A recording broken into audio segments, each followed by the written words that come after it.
Aloha. Welcome to Hawaii Family Forum. The topic for today is why people of faith should run and need to run for public office.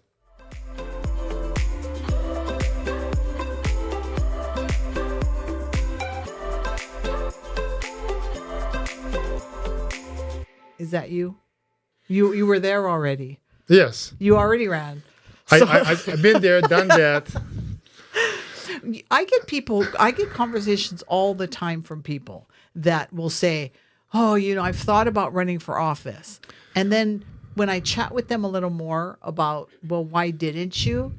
Their fear, people have real fears about running for office. And let's be honest that with a lot of the elections over the past couple of years, people are scared to death of what it's going to look like to put their name out there, right? Because people dig. They dig into your past. You find nowadays what you did in high school, a picture of you sitting underneath the bleachers, with your Maui Waui and Kona Gold. Right? So let's start from there. Well, let's start from this idea of running for public office and what it looks like, and let's talk about the fears and why people may not go. Okay, there are fears there, but I think, what I'm trying to impress upon people, and I'm going to be going up and down the state of Hawaii, encouraging young people. This is their time to step up. So if you make eye contact with a young person. Yeah.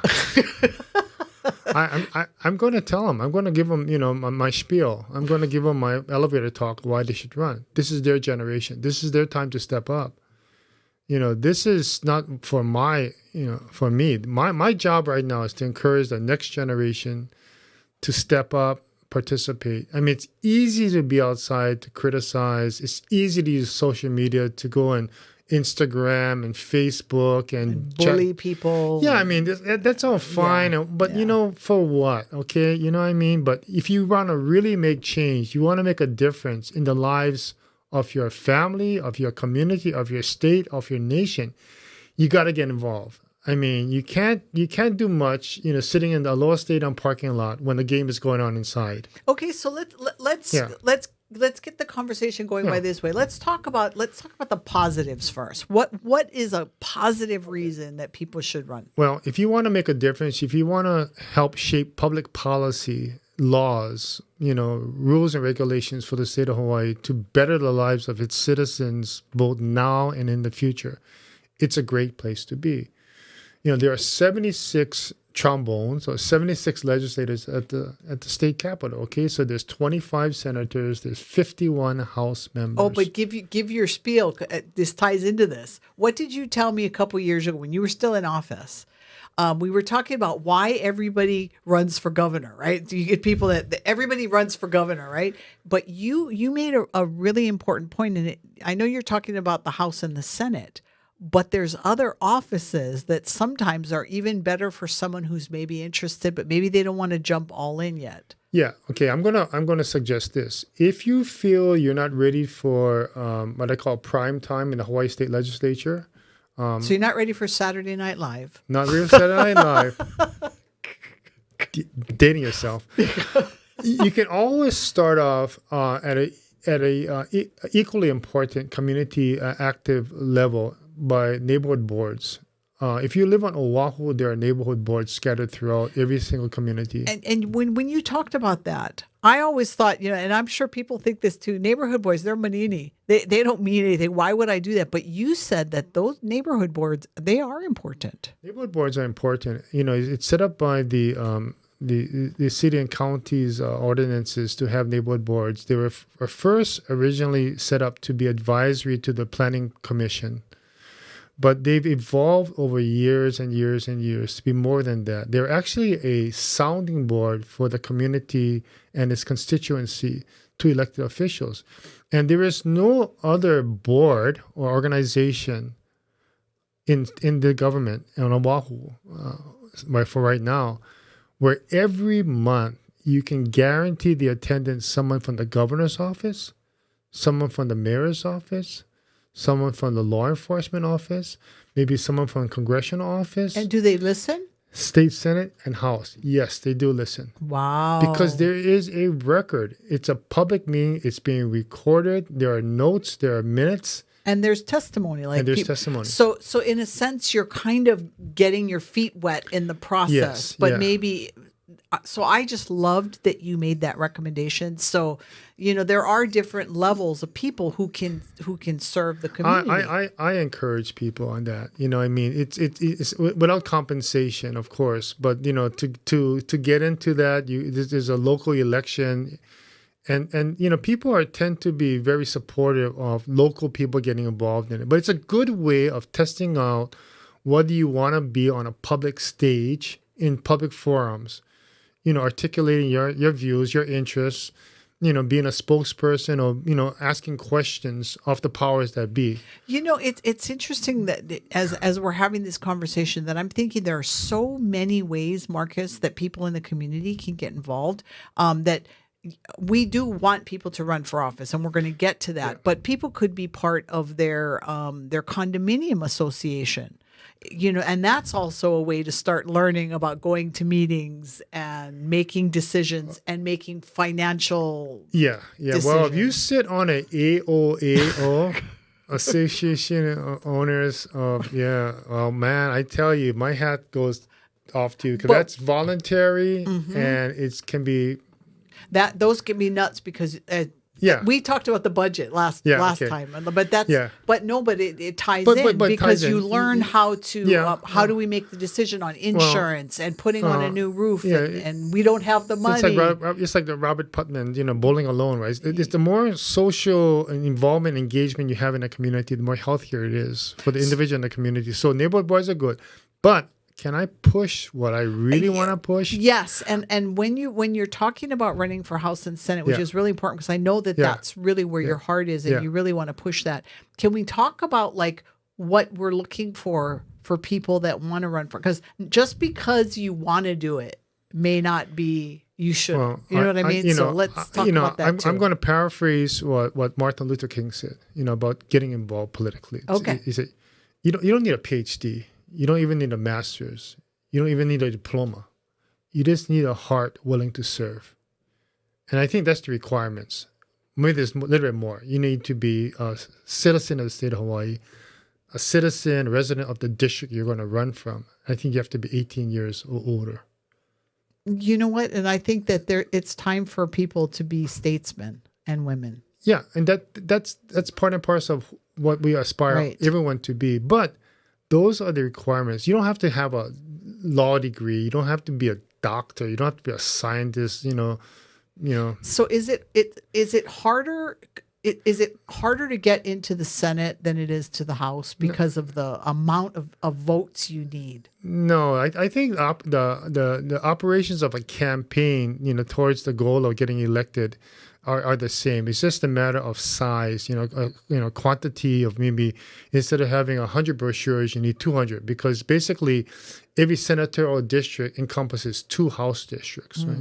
So you got to be willing to get out there and pound the pavement and meet people and talk to people. Yeah. Right? That's why if you don't have the name notoriety or people don't know who you are, then that's where you start off maybe getting involved in a club or, neighborhood board or other kind of activities, You know what's really important? So I agree with you that the House and Senate is very important. The reason that I agree with that is because even if somebody was to run for governor and win, if you don't change the makeup of the House and the Senate, that governor, no matter how good they are, may not be able to do anything. Yeah, I think the governor is, there's 3 branches of government: judicial, executive, and legislative. The legislature is where the public policies decisions are discussed, are deliberated and are decided. It's the executive branch to execute on that. The governors, that's their responsibility. He or she might do to execute on that and operate day-to-day affairs of government. But it's the legislature that comes into session, say 4 months out of the year, for a session, third Wednesday in January through May Day. So about roughly, 4 months or 3.5 months. That's when they're there. And it's a part-time legislature. Unlike certain other states, Hawaii is a part-time legislature. California is a full-time legislature, and their compensation reflects that. Although they did try to change that this year. They did try to go to a year-round legislature. They did. But you know what? I was talking to a young legislator today. I said, you know what? Your decision now that you finished your first legislative session, he just got elected in 2024. I said, you decide your office hours. You decide what duties you want to do. You decide what kind of work you want to do. You can do much or you can do little. Your employer, your boss are the voters. And they're going to hold you accountable for what you do in the next 8 months and then the next term. Which goes back to the point of why we encourage people to have relationship with their legislators, exactly. So that they know what their constituents are feeling and thinking about. So let me talk about this. Okay, so basically it's a session responsibility. It happens every year by Constitution. The third Wednesday in January goes to sine die, 60 days. And 60 days is the reason why 60 days is you want to compress the process. Human beings are creatures of habit. We tend to procrastinate on anything we need to do, and we'll push it up. But when you have a hard and fast deadline, it's fish or cut bait. You know what I mean? And they do. And in all of the years I've done this, Marcus, it's like you can see it's like a well-greased machine. And it has to be that way. It has to be. It's like a court of law. You have certain procedural requirements. You have deadlines for briefs, oral arguments, submissions, etc. And you have human, and we're not going to. So you need to have these deadlines, and there's a purpose for that. We can be. But anyway, so you have that. That's your main responsibility. Hearing from your constituents, representing them as this process goes through, and you're hearing 3,000 bills go in, and they hear about maybe 10 or 15% of them. Yeah, and I think I heard that they only pass like 200 or 300. Yeah, because you don't want to pass everything. The process is set up so that it's hard to change law because the status quo is maybe okay. So that's the protection that's built into a representative type of democracy. You want to preserve the status quo as much as possible. If it needs to be changed, then you need to have some inertia. You need some support from the community to do that. So people always ask me, well, Marcus, it's I spent all this time, what's my compensation? And I say, well, ladies and gentlemen, heads up. Right now, I'm doing a drum roll. The legislature, they receive like $74,000 annually, 12 months. They're working in session for 4 months. 8 months, they're doing whatever they choose to do. That's fact. So that means that they get paid biweekly or monthly? Every 2 weeks. Every 2 weeks. So all the way from January to December. Yeah. Every 2 weeks. Yeah. So no, you start your term in November when you get elected January election. So your first paycheck is in December? Yeah. There's a little lag there, but that's good. You get paid every 2 weeks. Okay? And do they get health care? That's right. You become a member of the Employer Union Trust Fund, EUTF, Employer Union Trust Fund, which is both the employer and the union. They worked it out, and you become covered under that. And then you have a cost share. Your employer pays maybe 40 to 50% of the cost of insurance. You pick up the remainder. And then what about things like retirement and all There's that? also a pension built in. For legislators, I think the multiplier is like 3% of your 5 highest salaried years. So whatever you make in 5 years, the highest salary of 5 years combined, they take 3% of that times the number of years you serve, and that's your average final compensation. So does that mean that somebody, they start this right away? So in the first year, they're already getting, or do you have to be in office? You're already accumulating. So you have to vest to legally have that benefit. You have to serve 10 years. But 10 years in a job, many people work 10 years in a job or one occupation, right? Well, because if we look at the history of legislators in Hawaii, many of them worked way. Yeah, but many of them serve about 10 years. And many of them aspire, the newer ones today, 31 of the 51, know that 10 years they can vest.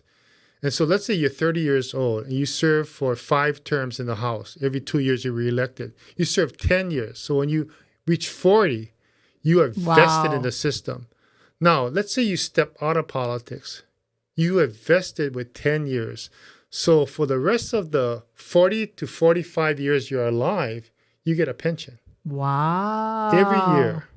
So, well, we don't want people to do this just for the money, Okay, right? but that's okay, good okay, to know. okay, That's very good to know. So let's talk about the money again, okay? So this is what the current salary commission is set up for the legislature. This is why I'm going to tell people they need to be encouraged. If they're serious about it, they need to be serious about it. They have obligations to meet. They have mortgages to pay.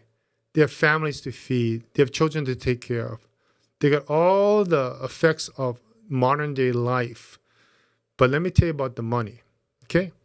So effective January 1st, 2027, the salary increases from $74,160. It increases by 32%. Wow. I don't know of any Wow. employment contract where you have an increase of 32% increase. So it goes from $74,160 to $97,896. That's a lot. Okay? Then, if you are a warm body living alive another year, on January 1st, 2028, it increases by another 4%.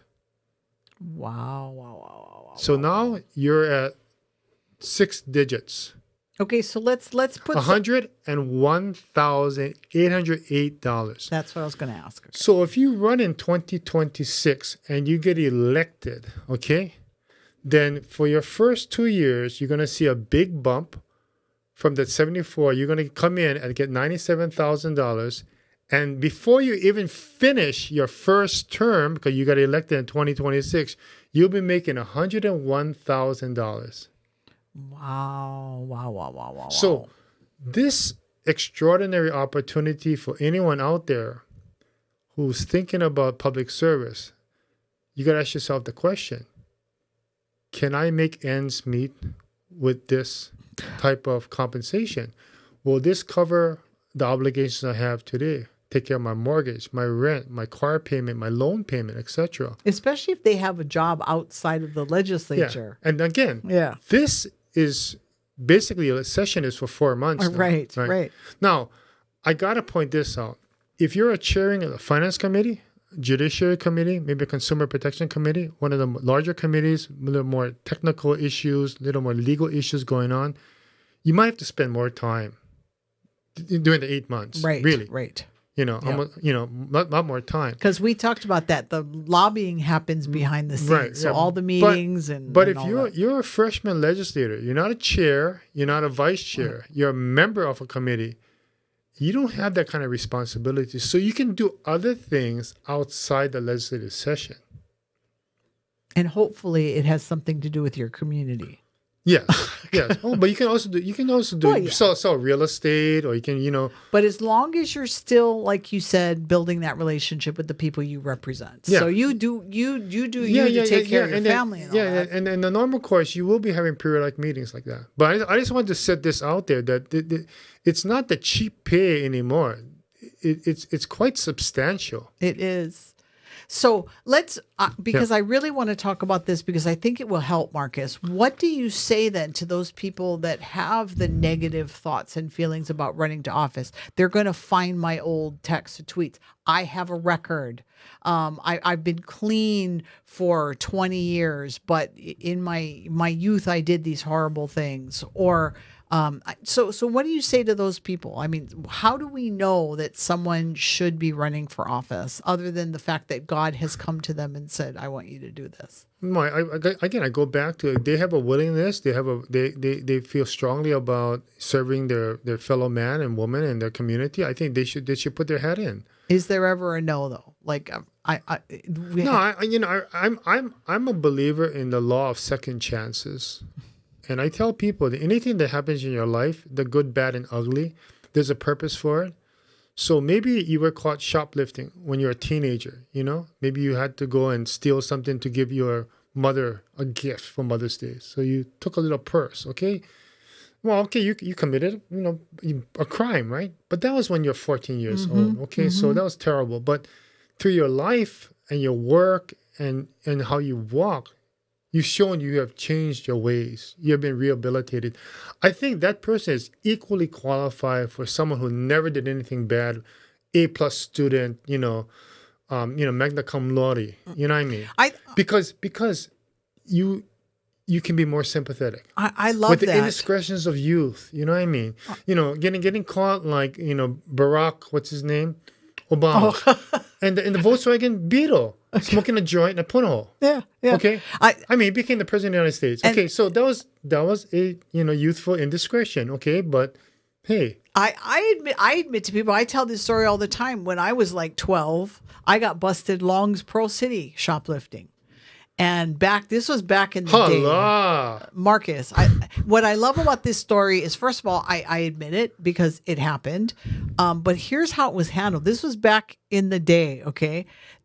The manager of Long's pulled me into his office and first lectured me about how he was now going to have to raise prices in the store because when you lose, so he gave me this economic thing. I mean, I'm 12. I'm sitting there listening to this guy tell me that I got to raise prices now. So I'm feeling guilty, thinking that it's my fault now. All these elderly people are not going to be able to buy milk, right?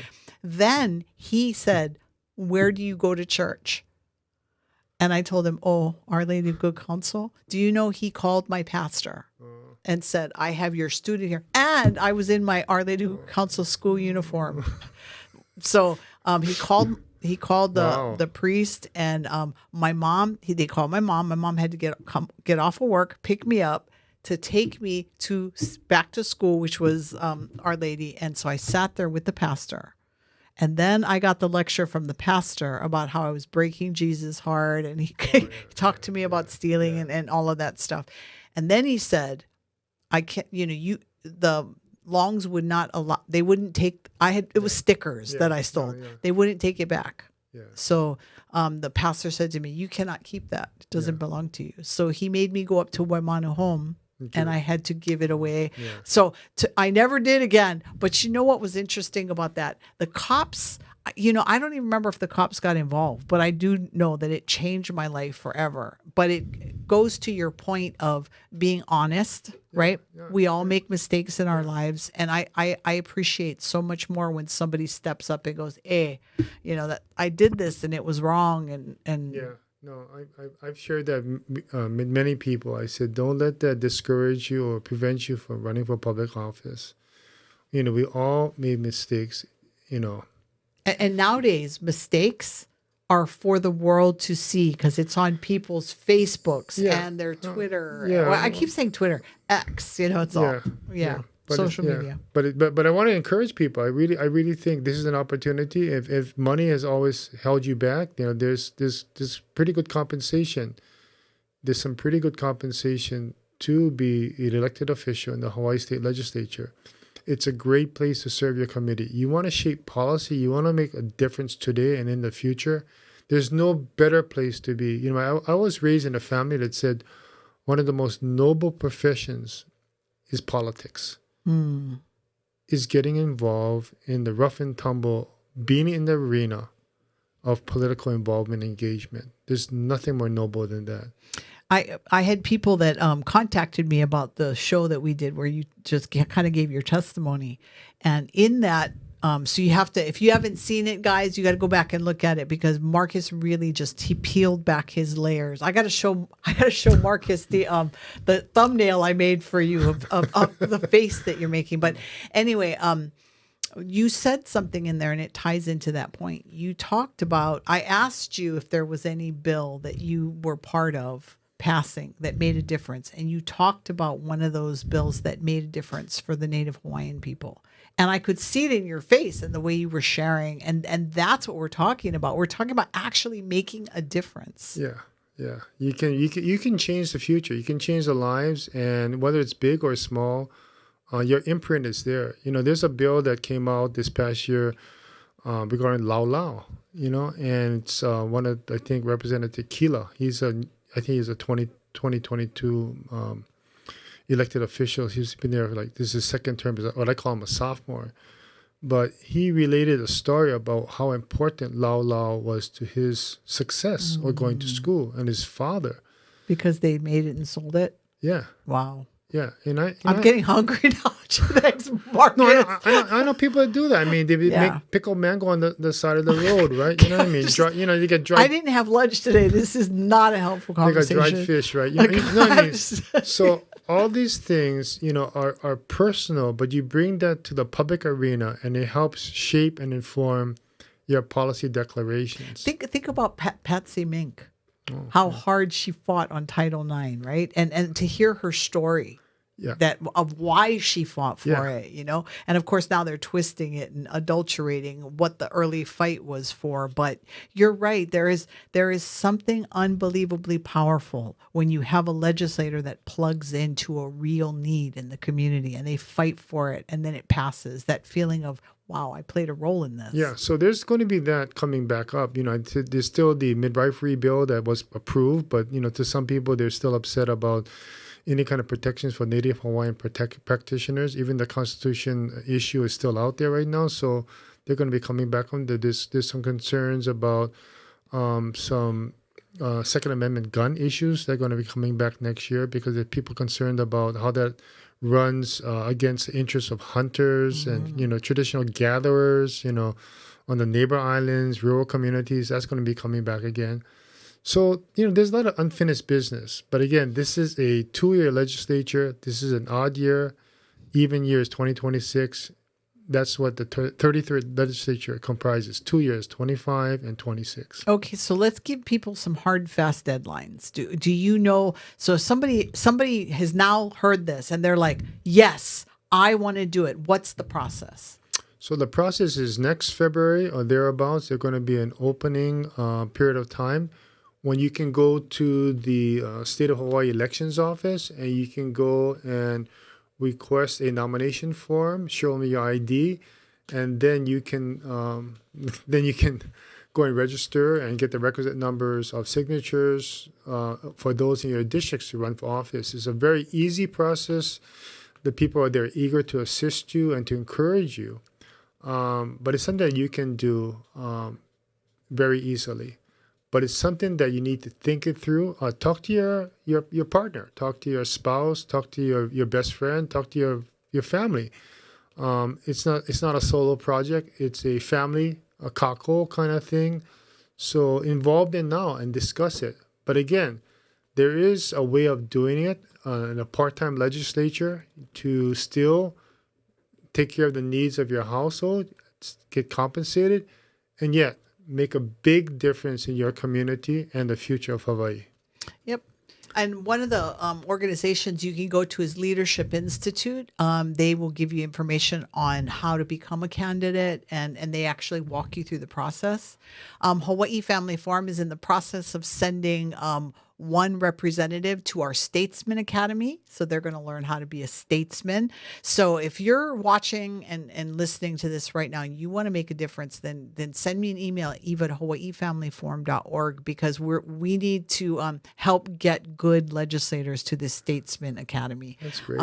Make sure you like, share, subscribe, hit that notification button. That's good. So you know every time you upload a new video, and we will see all of you next week. Which camera am I looking at? Oh, okay. That light's on too. All right. Anyway, we will see all you next week. Mahalo, everybody.